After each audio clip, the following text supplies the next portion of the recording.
안녕하세요. 저는 작년 초 파혼 후 싱글의 삶을 살고 있는 34살 여성입니다. 요즘 주변 지인들의 결혼 소식이 많이 들려오는데요. 혹시 결혼의 계절에 파혼도 그만큼 많이 한다는 거 알고 계신가요? 파혼하는 사연에도 이런저런 사연이 있기 마련인데 저는 한 가지 당부드리고픈 말이 있어 용기 내 사연을 보냈습니다. 저는 코로나가 한창이던 작년 봄에 결혼을 앞두고 파혼했습니다.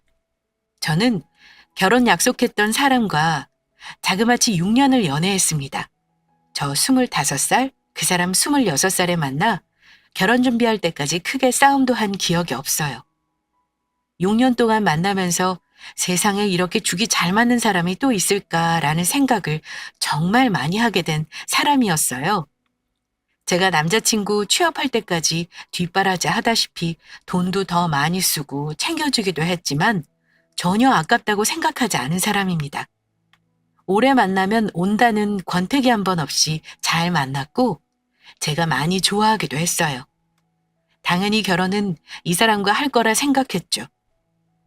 그런데 파혼이라는 거 해보면서 결혼하는데 연애 기간이 길고 짧은 건 중요하지 않다는 걸 몸소 겪었습니다. 너무 상처받았고 어이도 없고 허무하기까지 했습니다. 사람 마음이 단칼에 정리되는 게 아니다 보니 지난 1년간 참 힘들었네요. 얼마 전 결혼을 앞둔 제 친구와 만났는데 이런 대화를 했습니다. 상견례하고 결혼 날짜까지 잡았는데 고민된다면서요. 고민들 들어보니 상대방에 대한 사랑이나 확신이 모자라 결혼을 고민하는 게 아니더라고요. 현실적인 문제인 시댁, 집, 혼수, 경제력 이런 것들이 결혼을 결심한 사람의 마음을 붙잡는 원인이 되더군요. 나는 파혼까지 해봤으니 굳이 너한테까지 결혼하라 떠밀 생각은 없어.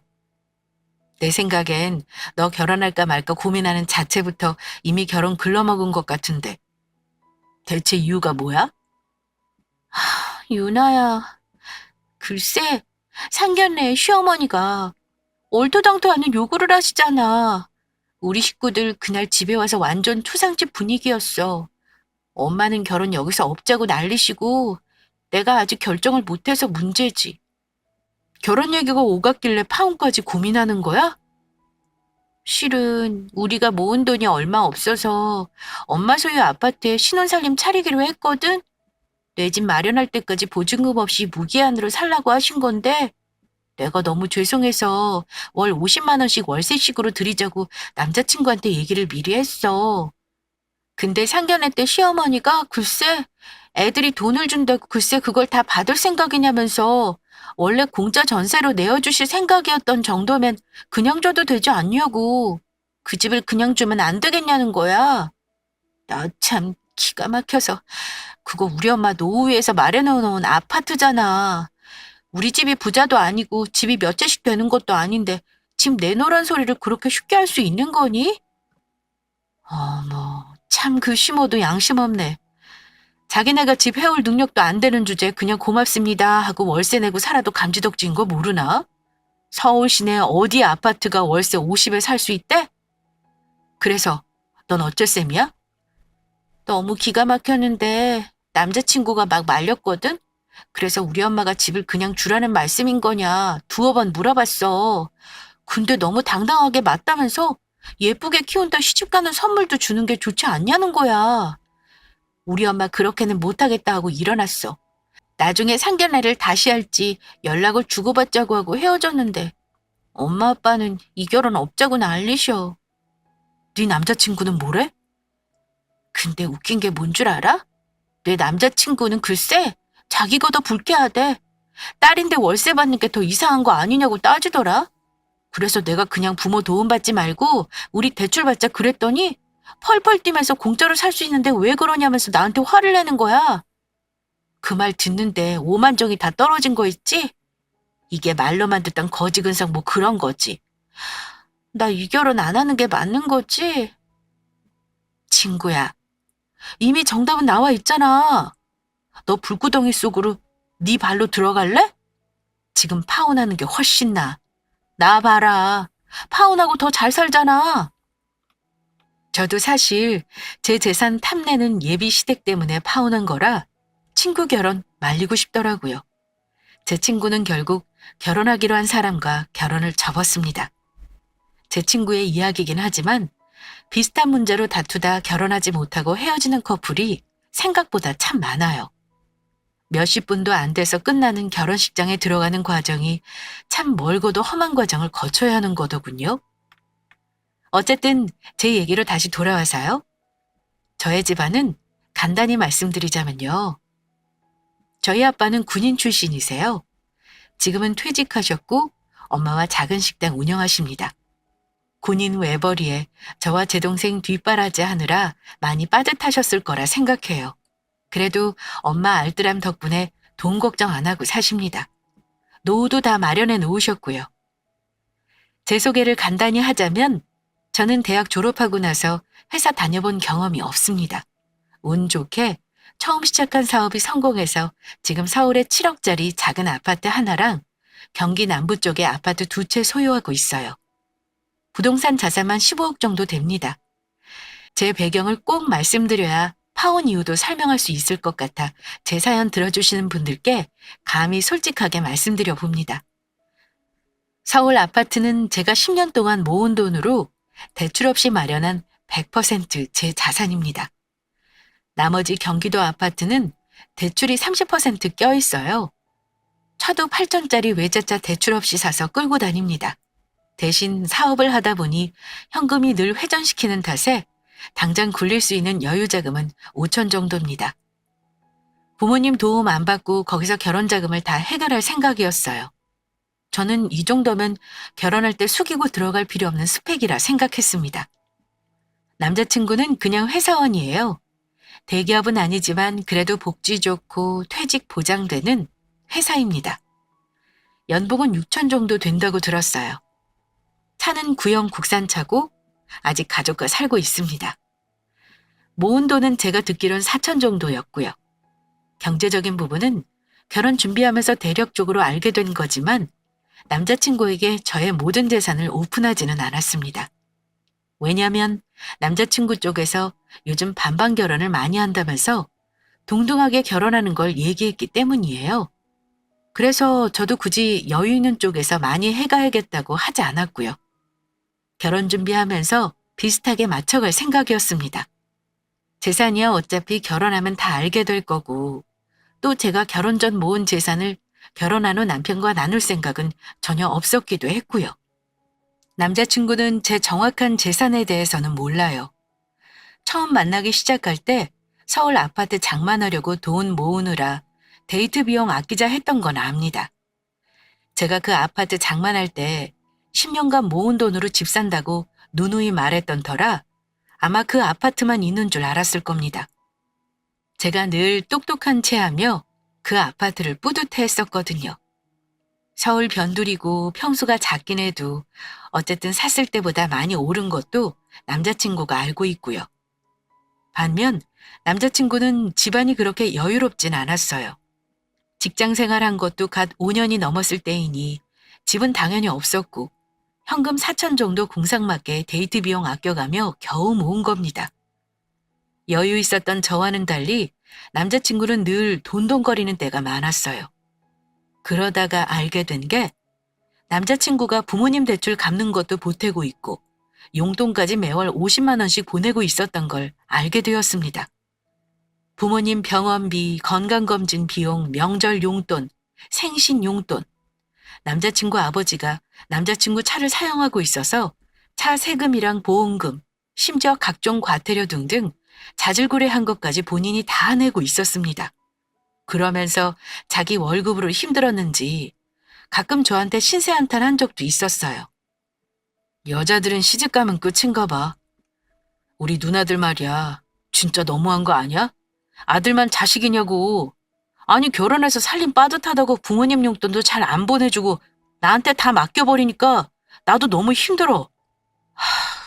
내가 결혼해서 이 월급으로 살려면 정말 까마득하다. 투잡이라도 뛰어야 할 판이야. 누나들이 단돈 10만 원도 안 보낸단 말이야? 그럼 지금 모든 생활비를 자기가 다 부담해?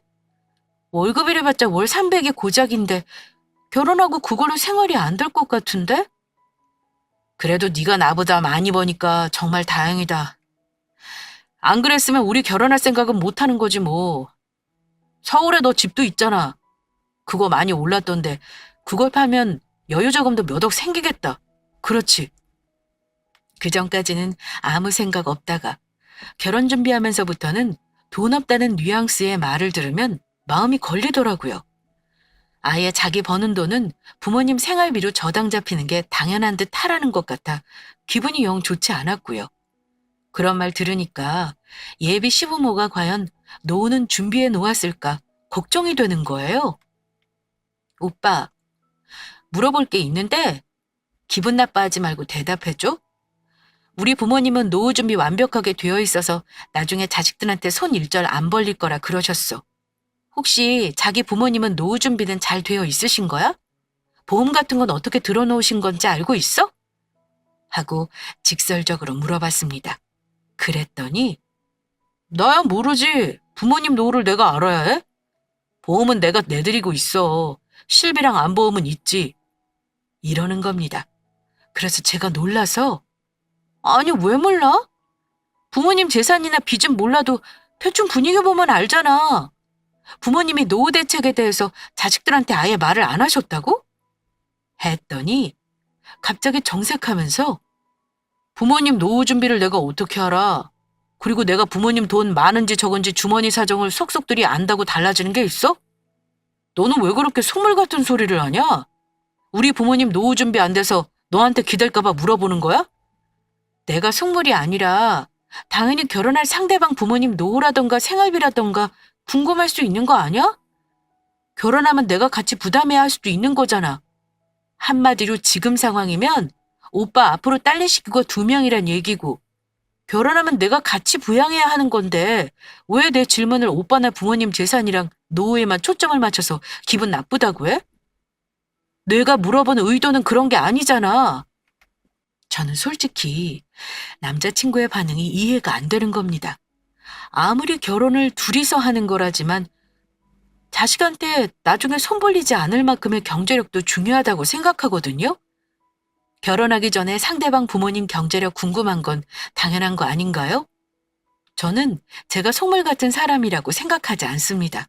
그런데 남자친구는 부모 생활과 노후는 어느 정도 자식이 감당해야 하는 의무라고 생각하고 있다는 걸 그때야 알았습니다. 그때부터 결혼 준비를 하면서 여러 가지 현실적인 문제들로 다투는 일이 가끔 생기기 시작하더라고요. 그러다가 양가에 인사하고 나서부터는 갈등이 더 깊어졌습니다. 솔직히 객관적인 상황만 놓고 보면 제가 더 좋은 조건인 건 확실합니다. 이건 제 사연 듣고 계신 구독자분들도 동의하실 거라 생각해요. 저는 재산도 있고 친정 가족 때문에 골치 아플 거리도 없었으니까요. 그래서 남자친구 집에서는 감히 저를 싫어할 거라고 전혀 생각 못했습니다. 그런데 남자친구 집안에 인사하러 갔을 때 알았어요. 그 집에서는 저를 전혀 다른 의미로 부족하게 생각한다는 걸요. 아마 제가 아파트 가지고 있는 거랑 사업을 해서 월 수입이 꽤 된다는 걸 남자친구 부모님은 알고 계셨을 겁니다. 남자친구가 저 인사하러 가기 전에 자랑하듯 말했을 거라 생각해요. 예비 시부모 처음 만나서 식사하면서 이런저런 얘기를 나누다가 신혼집 문제를 먼저 꺼내신 건 남자친구 어머니였습니다. 이름이 요나라고 했지? 우리 현성이랑 오래 만나고 내가 알고 있어. 사업한다고 들었는데 웬만한 월급쟁이보다 나은가 봐? 서울의 아파트도 미리 장만해놨다고 들었는데 맞니? 그럼 결혼하면 신혼살림은 네 아파트에 차릴 생각이야? 하고 물으시는데 제 생각을 말씀드렸습니다. 사실 그 아파트가 좀 작고 오래돼서 신혼살림을 거기다 넣을 수 없을 것 같았거든요. 신혼인데 그래도 가정 같은 건 좋은 거 장만하고 싶은 게 여자 마음이잖아요. 네, 있긴 한데 좀 작아요. 19평이고 지금은 제가 혼자 사는데도 집이 좀 꽉 차거든요. 그래서 결혼하면 제 아파트는 새 놓으려고요. 저희 친정 부모님 살고 계신 별내 쪽에 평수 높은 신축 아파트에서 살 생각이에요. 하고 대답했습니다. 그런데 그 대답을 들은 예비시모 얼굴이 좀 차갑게 굳어지더라고요. 그럼 신혼집은 결국 우리 아들도 돈을 보태야 하는 거구나? 네가 집이 있어서 무주택자로 청약 넣는 것도 못할 텐데 하필 아파트가 신혼살림도 안 들어갈 정도로 작은 걸 산 거니? 그럼 현금은 한 어느 정도 결혼 자금으로 쓸 생각이야? 5천 정도 생각하고 있어요, 어머니. 뭐, 5천? 택도 없이 부족한 금액이구나. 신혼집 넓은 평수로 가려면 그래도 몇 억은 필요할 텐데 현금이 5천뿐이면 그걸로 대체 뭘 할 수 있겠어? 하시며 제 앞에서 계속 한숨을 쉬시는 겁니다.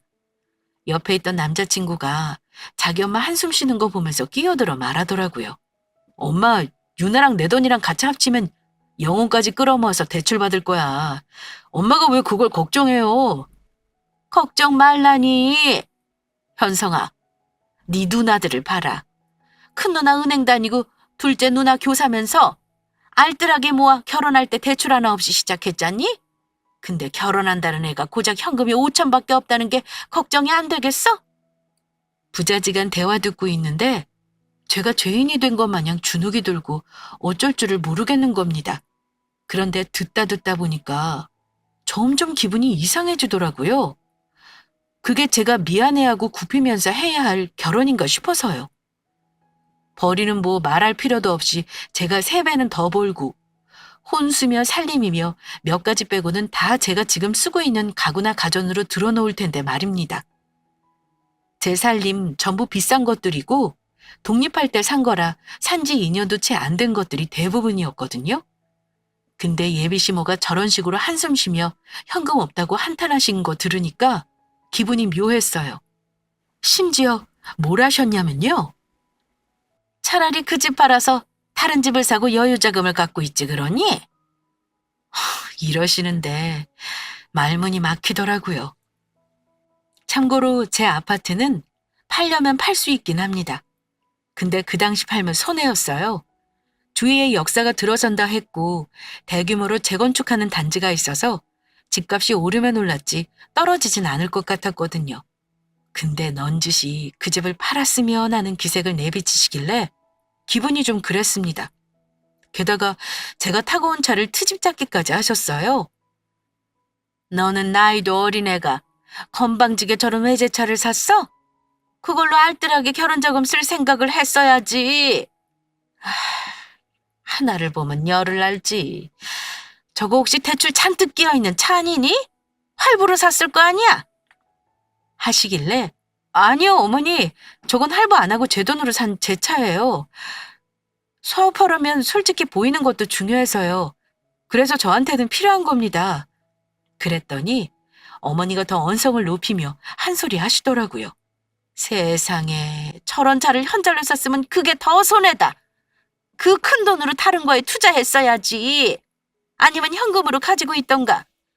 겁 없이 저런 차를 턱턱 사니 참 답답하다. 그러니 결혼 자금이 부족한 거 아니냐? 이러시니까 제가 대역죄인이 되는 분위기였습니다. 사실 자기가 결혼할 시기를 딱 예상하고 현금 마련해 놓는 사람이 몇이나 되겠어요? 과거에 저도 그냥 언제 결혼할지 모르고 사업상 필요하니까 차를 샀던 건데 하필 이 시기에 남자친구가 결혼하자고 할 줄은 몰랐죠. 그런데 자꾸 제가 결혼 자금도 모으지 못한 모자란 며느리인 듯 말씀하시니까 속이 상하기도 하고 많이 혼란스러웠습니다. 그런데 웃긴 건 그렇게 못마땅한 듯 혀를 끌끌 차면서도 자기 아들하고 결혼 안 시키겠다는 말은 안 하고 상견례와 결혼 날을 어찌 잡을지 물어보시더라고요. 부모님 의견 물어봐서 상견례를 빨리 하는 게 좋겠구나. 너희 사귄 시간만 몇 년이니? 어차피 이제 와서 서로 다른 사람 만나 결혼할 생각도 아니잖아. 아, 네. 저희 부모님 의견 여쭤보고 말씀드릴게요. 그리고 아까 내가 했던 말 한번 생각해 보렴. 집을 가만히 갖고 있는 게 능사는 아닌 듯 싶다. 너 현금 부족한 거 나는 아무래도 불안하구나. 그놈의 현금은 왜 계속 부족하다고 하시는 건지. 그 뒤로는 무슨 대화를 나눴는지 기억도 잘 안 날 정도였습니다. 집에 와서 엄마가 시어른들이 어떠냐며 물어보시는데 솔직히 대답을 못 하겠더라고요. 시어른들 어떤 것 같아? 결혼 준비하려면 상견례 전에 대충 날짜도 잡아놓고 이것저것 할 게 많을 것 같은데 너한테 따로 말씀하신 거 있으면 엄마한테 얘기 좀 해봐.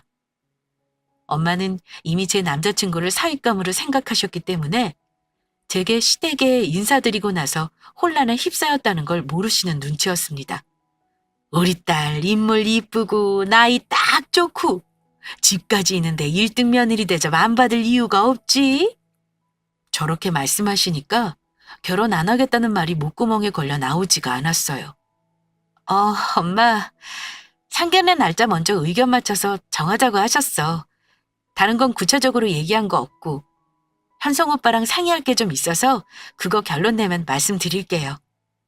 친정 엄마에게는 대충 얼버무리고 나서 저는 고민에 빠졌습니다.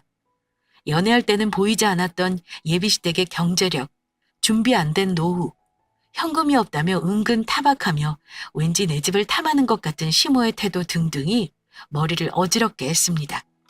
그런데 예비시댁에 다녀오면 그쪽 부모님은 저를 어찌 보셨는지 궁금하잖아요.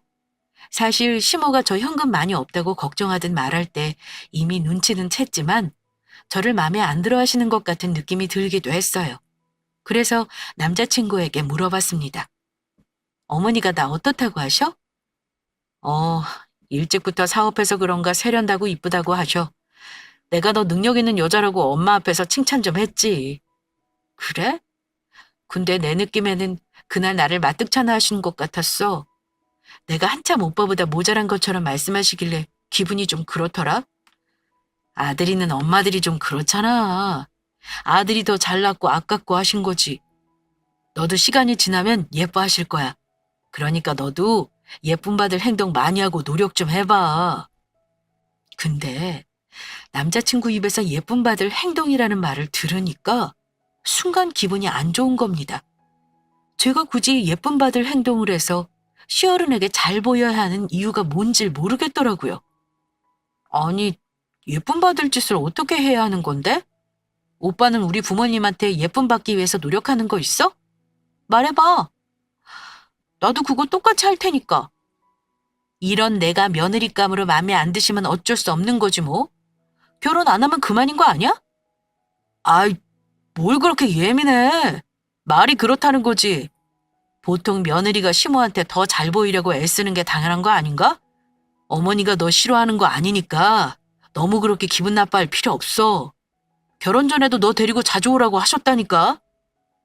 예비 남편의 그런 말을 듣고 고민이 깊어진 저와는 달리 예비시댁은 그 이후 마치 제가 그 집 며느리라도 된 듯 저를 대했습니다. 얼마 후 예비시부 생신이 다가왔을 때였는데요. 저한테 저녁 대접하고 싶다고 오라고 하더라고요. 솔직히 그때 갈까 말까 많이 망설였는데 그래도 어른이 초대하시는데 인사까지 한 마당에 거절하는 건 아닌 것 같아 갔습니다. 엄마가 빈손으로 가지 말라면서 백화점에서 한우 세트 선물까지 사서 들려보내셨고요. 하지만 그날은 제가 이 결혼을 접기로 확실히 결심한 날이 되어버리고 말았습니다. 예비시댁에 가니 시모는 음식 준비 중이셨고 저는 뭐 도울 거 없느냐고 부엌에서 서성거리고 있었습니다. 도와줄 거 없다고 하시길래 식탁에 음식 차리는 것만 오며 가며 도왔어요. 그때 예비 시모가 주방에서 갑자기 저를 보며 지나가듯 하는 말이 있었는데요. 결혼 전에 자주 와야 진짜 가족처럼 정도 들고 그러지 않겠니? 앞으로 좀 자주 오고 그래. 결혼하면 명절에 네 신우들도 다 올 거거든. 그럼 너도 연휴 내내 같이 밥해 먹고 놀다 쉬다 가렴. 시집 오면 이제 우리 식구잖아. 나는 명절에 아들 며느리 내외를 사돈댁이랑 나눠 쓸 생각 없어. 그건 네가 미리 알아둬라. 이러시며 제 얼굴을 똑바로 쳐다보시는 겁니다. 순간 할 말이 없었습니다. 저는 어머니 하는 말에 알겠다고 대답을 못하겠더라고요. 그런데 더 어처구니 없는 게 아참, 너 결혼 준비하는데 현금 부족한 건 네 부모님들한테 상의해봤어? 내가 아무리 생각해도 그 돈으로는 결혼하긴 무리다 싶어서 그래. 너무 빠듯하게 준비하면 일이 꼬일 수도 있는 거니까 집 파는 것도 한번 생각해 보렴. 그런데 저는 그 말까지 듣고 나니까 그냥 아니다 싶었어요. 그놈의 현금 부족은 무슨, 결혼은 뭐 저 혼자 하나요? 왜 자기네 집에서 보태준다는 말은 일도 없이 저한테만 그러시는 건지 이거 안 되겠다 싶었죠. 그래서 빨리 이 집사 나가야겠다 기회만 보고 있었습니다. 식사만 하고 얼른 갈 궁리를 하고 있는데 시어머니가 식탁에서 맛있는 반찬은 전부 시아버지랑 남자친구 쪽으로만 자리를 옮기시고 제 앞에는 수은 풀떼기만 놓으시는 겁니다. 보통 손님한테 많이 먹어라, 모자란 거 있으면 얘기해라 하는 게 정상이건만 예비 시모는 자기 아들만 챙기느라 여념이 없더군요. 너 갈비 좋아하잖아. 오랜만에 한 거니까 많이 먹어라. 참, 너 마늘종은 안 먹지? 이러시며 접시를 이리저리 옮기는데 제가 순간 열받아서 그랬습니다. 어머니, 저도 갈비 좋아해요. 오빠 입만 입인가요? 저한테는 하나도 안 물어보시고 서운하네요. 하며 장난스럽게 말했습니다. 이제 이 집구석 사람들 다시는 볼 일 없을 것 같아 가시돋친 말로 그랬더니 어머, 내가 그랬니? 미안하다. 그러시며 막 웃으시더라고요. 역시 시어머니와 엄마는 하늘과 땅 차이더군요. 아무튼 그러고 나서 식사 끝내고 저는 서둘러 일어나 인사하고 가겠다 했습니다. 그런데 어머니가 결혼 문제로 이런저런 상의할 것들이 많은데 왜 벌써 가냐며 싸늘하게 말하시길래 나중에 남자친구 통해 듣겠다 해버리고 나왔습니다. 기분이 상했던 저는 남자친구가 운전하는 차에서 말없이 있었습니다. 남자친구도 한참 동안 말이 없었고요. 서로 뭔가가 마음에 안 들었던 거죠. 그 어색한 분위기에서 남자친구가 먼저 이러는 겁니다. 엄마가 더 있다가 가라고 붙잡았는데 꼭 그렇게 억지로 가겠다고 한 이유가 뭐야? 그냥 어머니 말에 네네 하고 맞장구 좀 쳐드리지 그랬어. 자주 와서 점수 좀 따놓고 하면 좋잖아. 그러길래 솔직히 대답했습니다. 기분 나빠서 내가 아직 오빠 집 며느리도 아닌데 명절에 친정 가지 말라는 말 듣는 것도 어이없고 내 입장에선 이해 안 가. 오빠네 엄마 정말 이상한 거 알아? 지금 조선시대도 아니고 결혼하면 명절에 번갈아 가며 시댁 가고 친정 가는 게 당연한 거지. 무슨 아들 내외를 사돈댁이랑 나눠 쓸 생각이 없다는 말씀을 하셔? 친정 가지 말라는 말이잖아. 야, 그냥 엄마가 하는 소리야. 나중에 상황 봐가면서 하면 되지. 그걸로 미리 이렇게 화를 낼 건 없잖아. 상황은 무슨 상황? 우리 집은 딸만 둘인데 그럼 우리 부모님은 딸들 시집 보내면 명절 때마다 두 번만 덩그러니 있어야 하는 거야? 내가 화를 내자 그 사람은 나도 결혼하면 네 부모님한테 최선을 다할 거야. 근데 나는 우리 집 장손이잖아. 우리 부모님은 옛날 분들이시고 너도 그런 건 입장 바꿔 생각해 볼 수 있는 거 아니야? 그보다 엄마가 우리 결혼 비용 부족한 거 걱정하시는데 그거나 상의하자. 이러며 저를 나무랐습니다. 장손이고 뭐고 그게 당연한 겁니까? 그 말 듣고 더 화가 나서 저도 더 이상 참지 않았습니다. 오빠가 집안 장손이고 남자라서 그렇게 해야 하는 게 당연한 거면 나 결혼까지 생각하지도 않았어. 그리고 뭐? 결혼 비용이 부족해? 아니, 이 나이에 이 정도 가지고 있는 거 다른 사람은 다 대단하다 하는데 내가 왜 부족한 사람이 되어야 해? 우리 엄마가 그런 소리 한 건 내가 사과할게.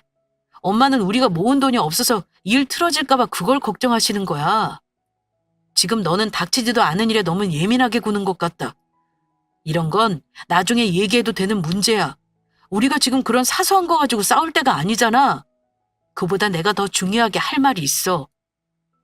가뜩이나 기분상해 있는데 남자친구는 그 상황에서 다른 할 말이 있다며 차까지 한쪽으로 세우더라고요.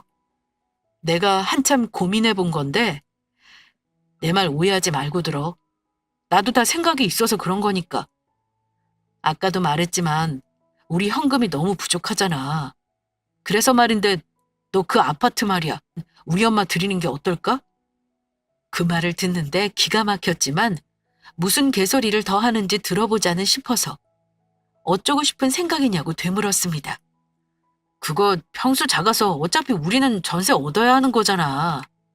그럴 바엔 우리가 엄마 집으로 들어가고 그 집을 우리 부모님한테 살게 해드리는 건 어떨까 해서 말이야. 엄마는 그 집 팔아서 여유 자금도 가지고 있는 게 어떠냐고 하시는데 지금 파는 건 너무 아깝잖아. 그럼 그냥 바꿔 살기만 하자는 거야? 그것도 생각해 봤는데 그냥 네 집은 우리 엄마한테 등기 이전해드리면 좋겠어. 제 아파트가 자기네 거랍니까? 왜 남의 재산을 지들이 팔고 말고 상의하며 바꾸네 만회하는지 이해가 안 가더라고요. 오빠 부모님 집 시세 얼만데? 3억짜리 집에 대출도 있다며. 그럼 우리가 그 집 들어가서 빚 갚으면 살라는 거잖아. 그게 대체 무슨 도둑놈 심보야? 우리 부모님이 그거 허락하실 것 같아? 난 절대 싫으니까 못 들은 걸로 할게. 뭐? 너 이게 앞날을 위한 큰 투자라고 생각 안 해? 우리 부모님이 뭐 천년만년 사시냐고. 어차피 돌아가시면 다시 우리 거 되는 거잖아. 너 그 아파트 들이면 우리 엄마한테 점수 따고 결혼 생활 내내 이쁨 받고 사는 거라니까. 그리고 전세 얻느라 대출 안 받아도 되잖아. 아파트 들이고 나서 오빠랑 나랑 막말로 이혼하게 되면? 그럼 그 아파트 돌아나 줄 거야? 아니잖아. 말도 안 되는 소리 하지 마. 야, 너 정말 이럴 거야? 나도 너랑 결혼하고 싶어서 이런 말 하는 거야. 솔직히 우리 엄마 너 등치 크고 기세 보인다고 별로 마음에 안 들어 하셔. 너랑 결혼하는 거 말리셨다니까? 근데 생각도 안 해보고 바로 거절이냐? 생각도 안 해볼 거면 나도 더 이상 할 말 없어. 그냥 때려치우자. 그 사람 입에서 먼저 결혼 때려치자는 말이 나오길래 저도 바로 말해줬습니다. 때려치자는 거지? 내가 바라던 바야. 우리 그냥 파혼하자. 뭐 7억짜리 내 집을 오빠 엄마한테 주자고? 내가 부족한 게 현금이면 오빠는 재산 자체가 턱없이 부족해. 당신네 집은 예의랑 염치가 부족한 집안이고 당신 집안 정말 거지근속 쩐다. 너 말 다 했어? 나는 네가 우리 엄마한테 잘 보일 수 있는 방법 얘기해 준 것뿐이야. 네가 싫다면 어쩔 수 없지. 너 정말 결혼 깨는 거 후회 안 할 자신 있어? 후회 좋아하네. 땅 치고 후회하는 사람은 내가 아니라 오빠가 될걸? 나는 오늘 가서 부모님한테 다 말씀드릴 거야. 이 결혼 안 할 거라고.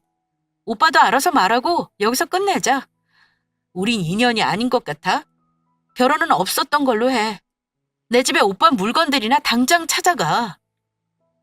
서로 다툼 끝에 헤어지기로 했습니다. 물론 결혼도 없던 일로 하기로 했고요. 씩씩거리며 집에 와서 저는 집에 있는 남자친구 물건들을 싹 정리해서 싸놓았습니다. 마음 같아선 내다버리고 싶었지만요. 그 후 그놈으로부터는 며칠간 연락이 없었고 저는 격양된 마음을 가라앉히고 생각을 차분히 해봤습니다.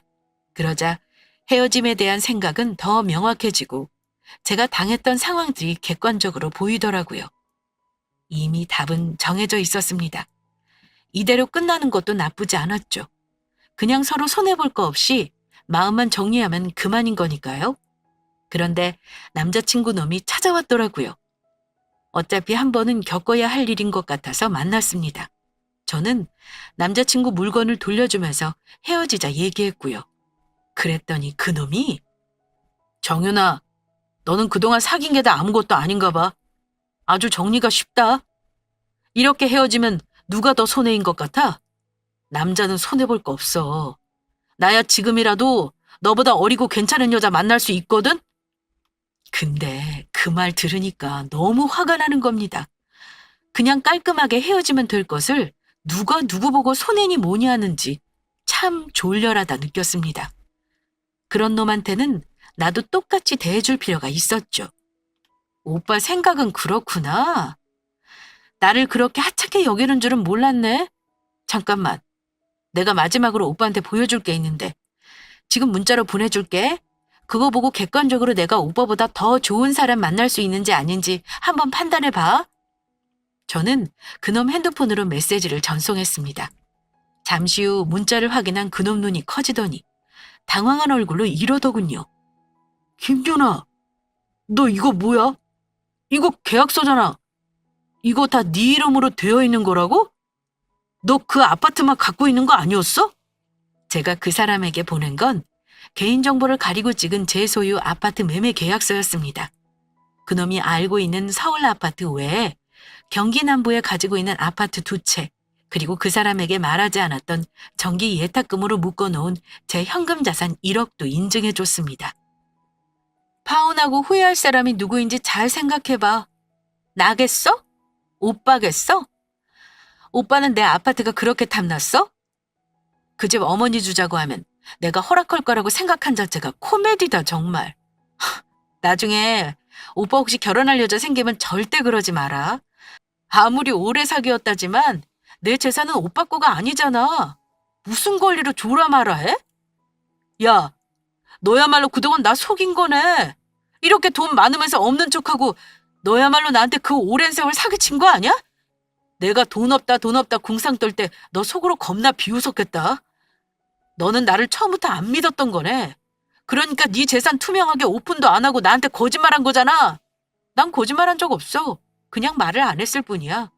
그 아파트는 내가 오빠랑 사귈 때 산 거니까 오빠도 알았던 거고. 그러는 오빠는 나한테 재산이며 가지고 있는 빚이며 다 솔직하게 말한 거 있어? 결혼할 때 돼서야 말한 거잖아. 빚 있는 거. 말 안 한 건 사기친 거 아니냐? 개거품 물며 저보고 사기쳤다는 그 사람 얼굴 보니까 그나마 남아있던 정도 뚝 떨어졌습니다.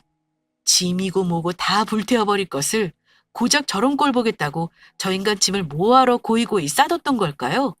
저도 참 미련했죠? 저랑 파혼하지 않았다면 그게 다 자기 거가 될 거라 생각해서 그런 걸까요? 그 사람은 길길이 날뛰었습니다. 어쨌든 파혼 먼저 하자고 한 건 오빠야. 오늘 와서 나한테 한 말 잘 생각해봐. 오빠 자존심 되게 센 사람이잖아? 이제 와서 내 재산 보고 잘못했다 용서해달라 뭐 이딴 말 할 사람 아니라고 생각해? 오빠 엄마한테 떡하니 집 한 채 줄 그런 여자 어딘가 있겠지. 어리고 착하기까지 한 애 찾으려면 힘들긴 하겠다. 어디 한번 잘 찾아봐. 오고 가는 말이 점점 과격해지자 안 되겠다 싶어 부모님께 연락해 와달라 부탁했습니다. 부모님이 도착해 그 사람을 내보내고 나서야 싸움은 끝났네요. 그 인간은 어지간히 억울했나 봐요. 눈물까지 보이며 가는데 제 눈에는 그 눈물이 슬픔의 눈물이 아니라 막 분하고 억울한 눈물로 보였어요. 그래도 그 사람이 본성이 아주 못돼 먹은 사람은 아니라 나중에 사과는 하더군요. 그러면서 다시 생각해 볼 수 없겠냐고 한번 툭 던지는데 당연히 저는 단칼에 거절했고요. 저도 싸우면서 말 심하게 한 부분은 미안하다고 했습니다. 이렇게 그럭저럭 6년간의 연애는 평화롭게 끝이 났네요. 뭐가 그리 좋아서 저런 놈 6년이나 만났냐 하실 수 있는데 분명 장점도 많은 사람입니다. 그건 주변 사람들도 다 인정하는 부분이고 사회적인 평판도 좋은 사람입니다. 저랑 깨져도 아마 다른 여자 금방 만날 수 있을 거예요. 다만 장점은 장점일 뿐이니까요. 결혼하면서 저렇게 가치관이 안 맞는 부분은 극복하기 힘들다는 생각입니다.